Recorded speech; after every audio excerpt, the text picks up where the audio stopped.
Hi, my name is Sara Faison. I am a Peace Corps volunteer in St. Lucia in the West Indies. And I was a Wilmington High School graduate. And you are home for the first time in what, 11 months? Yes. Yeah. And she is going to share with you in person what she's been doing and be able to answer lots of your questions.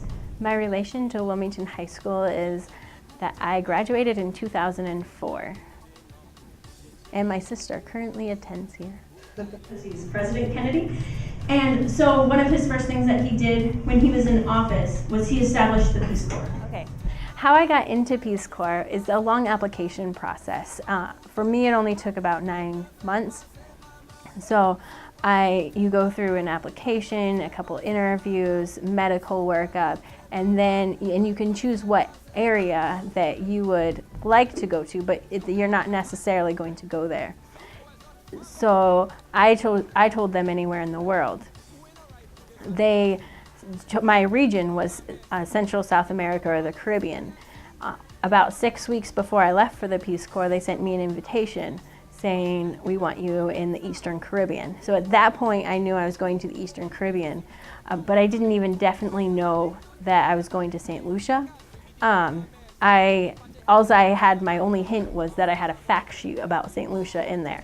So I figured it was there, because there's 6 different countries in the Eastern Caribbean that Peace Corps is in. So at that point, I learned and I quit my job, sold my car, got everything ready, so that way I was ready for 2 years in the Caribbean. Even though in St. Lucia they speak English, it's a different kind of English, and you have to learn different ways that things are pronounced. How would you say this? No. Anyone else? You say it la croix. Oh, la croix. I joined the Peace Corps because it seemed to fit with the goals that I already had in my life. Peace Corps is a volunteer organization, and I had done a lot of volunteering growing up.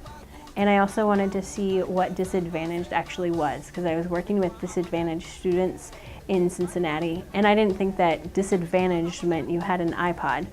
So I wanted to see what disadvantaged meant on a global perspective. Okay, so a little bit about St. Lucia.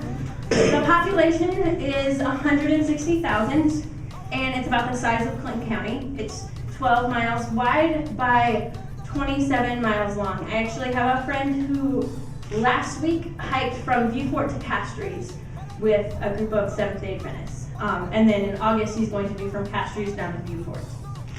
So it's not that big. In St. Lucia, my assignment is I am a youth developer in a primary school in Onslow, and I am helping with a computer club, develop a library, and a boys and girls club. Oh, and also the library. We just developed a library, and the kids are loving the books. Some of them came last week when school was already out, because they have a 3-week Christmas break. And they came and they checked out books from the library, even though school was closed, because just the joy of getting to read, which they didn't have those books before. My biggest fear was probably where I was going to go and what I was going to have to deal with when I got there. But when I heard that I was going to St. Lucia, that fear was very much taken care of. And Peace Corps takes care of everything when you get there. Safety and security, they make sure that you are safe. So especially the 2020 special came out right before I left. So that was a concern of my parents, that I was safe. But yeah, they take care of everything. The one thing I've learned from it is how blessed I am for the education that I have. I've learned a lot while I've been there.